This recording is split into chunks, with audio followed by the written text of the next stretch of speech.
हम जब भी ये लोगों को देखते हैं तो हमारे मन में सिर्फ दो सवाल आते हैं, एक तो ब्रांड और दूसरा किडनी। वेल, जोक्स अपार्ट, लेकिन क्या आपने कभी सोचा है कि स्मार्टफोन इंडस्ट्री में इतना ज़्यादा कंपटीशन होने के बाद भी एप्पल ने अपना चार्म, अपनी ब्रांड की वैल्यू कभी कम होने नहीं दी, जबकि दूसरी ओर ऐसी काफ़ी सारी कंपनीज है जो मार्केट में सरवाइव ही नहीं कर पाई, और अगर कुछ सरवाइव कर पाई तो अपनी ब्रांड नहीं बना पाई। आखिर क्या ऐसी वजह है कि एप्पल को लोग सोशल स्टेटस का एक सिंबल मानते हैं, और क्यों लोग एप्पल को लेकर इतने ज्यादा सीरियस है कि एप्पल का कोई भी प्रोडक्ट यूज करने के बाद लोग दूसरी ब्रांड की तरफ देखते तक नहीं है? क्या ये एप्पल और स्टीव जॉब्स की एक बिजनेस स्ट्रेटेजी है या कोई मकड़ी का जाल है कि जिसमें जाने के बाद वापस ही नहीं आ पाते?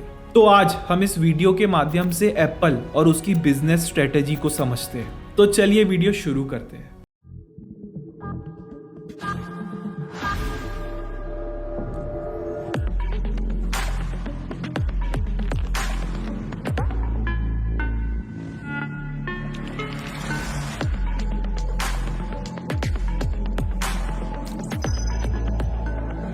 इस वीडियो को हम 3 पार्ट में डिवाइड करने वाले हैं। सबसे पहले पार्ट में हम देखेंगे एप्पल के इनोवेशन और डिजाइन के बारे में। दूसरे पार्ट में हम एप्पल की मार्केटिंग और बिजनेस स्ट्रेटेजी के बारे में समझेंगे, और तीसरे पार्ट में हम एप्पल के इकोसिस्टम को डिस्क्लोज करेंगे, जो कि एप्पल का रेवेन्यू का सबसे इंपॉर्टेंट सोर्स है। स्टीव जॉब्स का एक सिंपल सा फंडा रहा है, you have got to start with the customer experience and work back towards the technology, not the other way around. इसका हिंदी में मतलब है कि एक कंपनी को अपना प्रोडक्ट बनाने से पहले अपने कस्टमर को समझना पड़ता है, उनकी ज़रूरतों को समझना पड़ता है। एक ज़माना था जब पहले कंपनियां अपना प्रोडक्ट बनाती थी, फिर उसके बाद उसके सेल्समैन अपनी स्किल से उस प्रोडक्ट को कस्टमर्स को चिपकाते थे। पर एप्पल ने इसका बिल्कुल उल्टा किया। एक नॉर्मल कंपनी मार्केट डेटा के हिसाब से चलती है, बल्कि एप्पल एंड यूजर्स के हिसाब से अपने प्रोडक्ट्स डेवलप करता है। सबसे पहली बात तो यह है कि एप्पल का कोई भी प्रोडक्ट हो, उन पर काम आप इतना इजीली कर सकते हो मानो मक्खन पे छुरी चला रहे हो। एंड्रॉयड यूजर्स को छोटे मोटे कामों के लिए अक्सर प्ले स्टोर से थर्ड पार्टी ऐप डाउनलोड करना पड़ता है, लेकिन एप्पल में वही सारी चीजें बड़ी आसानी से कर सकते हैं। एक एग्जांपल से समझाता हूँ। एंड्रॉयड यूजर को अगर अपनी फोटो से कोई भी बैकग्राउंड रिमूव करना हो तो उन्हें प्ले स्टोर से कोई ग्राफिक डिजाइन वाला थर्ड पार्टी ऐप डाउनलोड करना पड़ेगा। लेकिन वहीं अगर आप आईफोन का iOS 16 वर्जन यूज कर रहे हो तो बस आपको कुछ सेकेंड के लिए उस फोटो पर क्लिक करना है और दैट्स इट, आपका बैकग्राउंड रिमूव हो जाएगा। एप्पल ने सिंप्लिसिटी को बाकी सब चीजों से सबसे ज्यादा ऊपर रखा है। एप्पल के प्रोडक्ट्स का चाहे डिजाइन हो, कलर हो, फीचर्स हो, वो इतने ज्यादा सिंपल रहते हैं कि कोई भी इंसान अगर एक बार एप्पल का कोई भी प्रोडक्ट यूज कर लिया तो उसे बाकी सारे ब्रांड्स के प्रोडक्ट्स अनकंफर्टेबल लगने लगते हैं। अगर यहाँ तक का वीडियो देखने के बाद अब आपके मन में भी यही आ रहा है कि यार अब किडनी बेचनी पड़ेगी, तो रुको जरा, सब्र करो, पिक्चर अभी बाकी है, पहले पूरा वीडियो देख लो। अगर एक आईफोन लेने के बाद आपको ये लगता है कि आपने दुनिया जीत ली, तो आई एम सॉरी दोस्त, आप एक भ्रम में जी रहे हैं। एप्पल का कोई भी प्रोडक्ट खरीदने के बाद आपको सेम ब्रांड की एसेसरीज भी खरीदनी पड़ती है, क्योंकि एप्पल के सभी प्रोडक्ट्स दूसरे प्रोडक्ट के साथ या तो सही तरीके से अलाइन नहीं होते या फिर वो क्वालिटी नहीं दे पाते।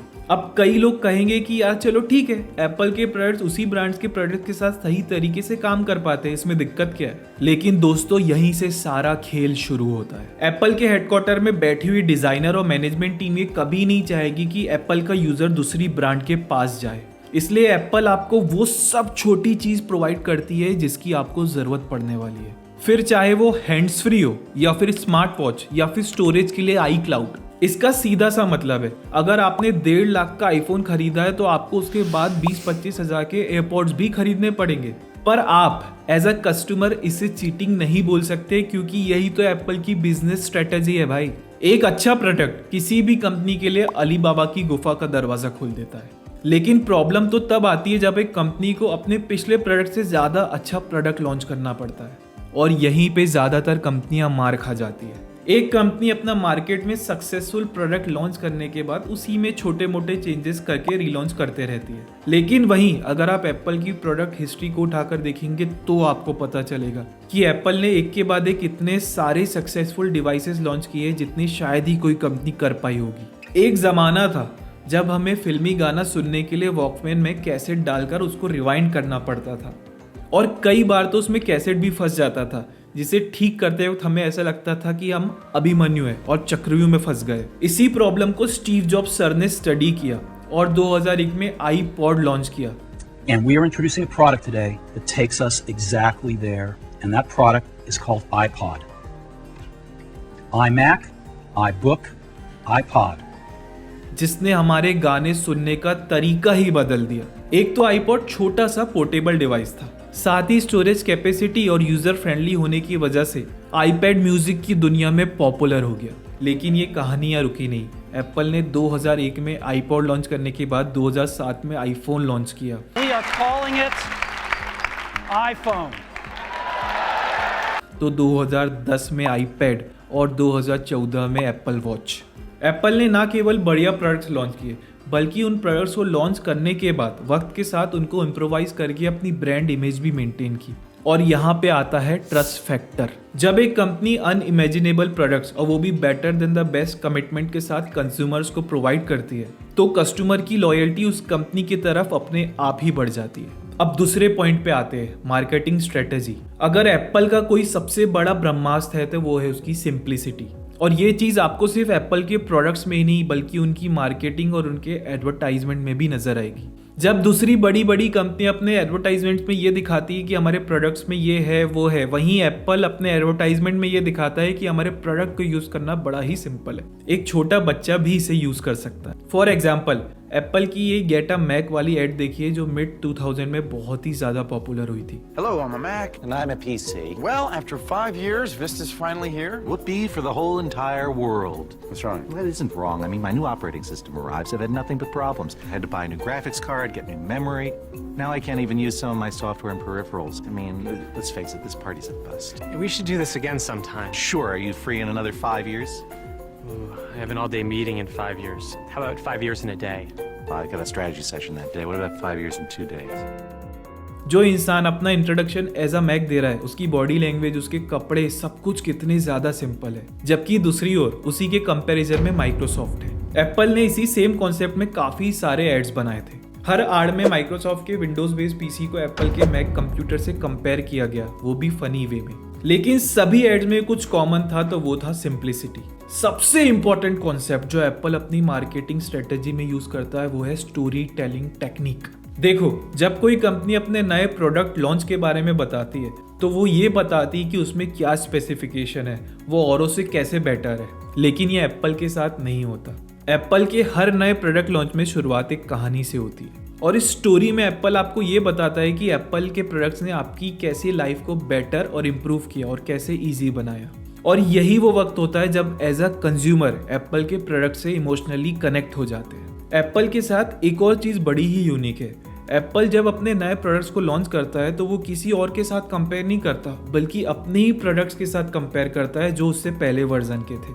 लाइक ये एड में हम देख सकते हैं 40% more energy efficient, 5 time faster, iPhone 6 plus हो गया आईफोन मैक्स, रेटिना बन गया सुपर रेटिना।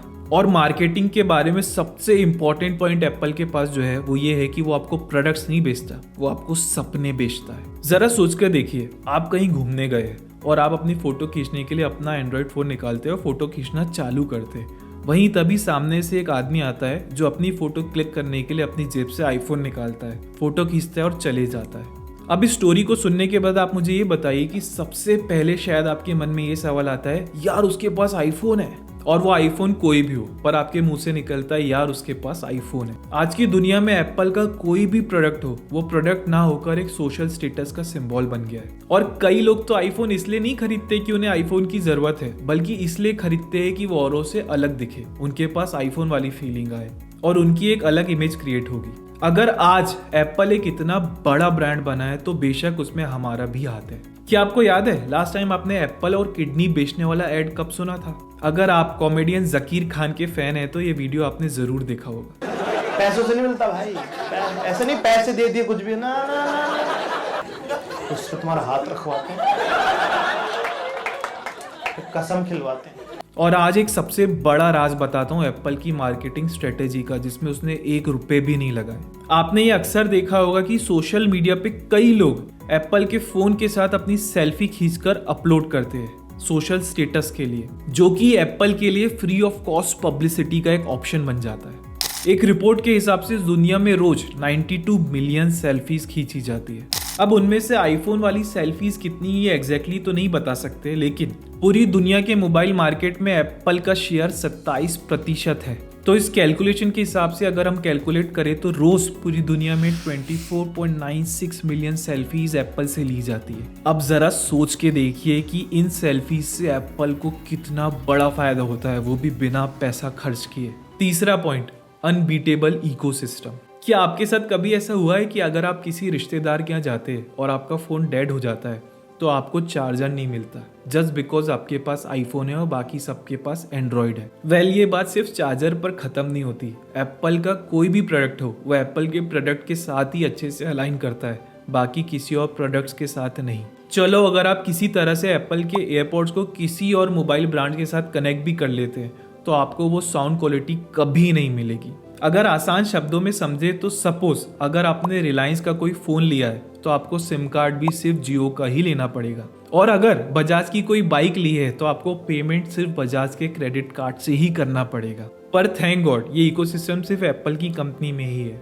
एक और चीज है जो आपको यहाँ पर बताना चाहता हूँ। देखिए, किसी भी कंपनी को मार्केट में सरवाइव करने के लिए एक रिकरिंग इनकम का ऑप्शन सेट करना पड़ता है। लाइक एक बार किसी कंज्यूमर ने किसी कंपनी का एक प्रोडक्ट लिया तो उसे उस कंपनी के पास, उस ब्रांड के पास बार बार जाना पड़े, जैसे कि सिम कार्ड का हर महीने रिचार्ज या फिर नेटफ्लिक्स का हर महीने subscription. But unfortunately smartphone companies के पास इस तरह का ऑप्शन नहीं होता।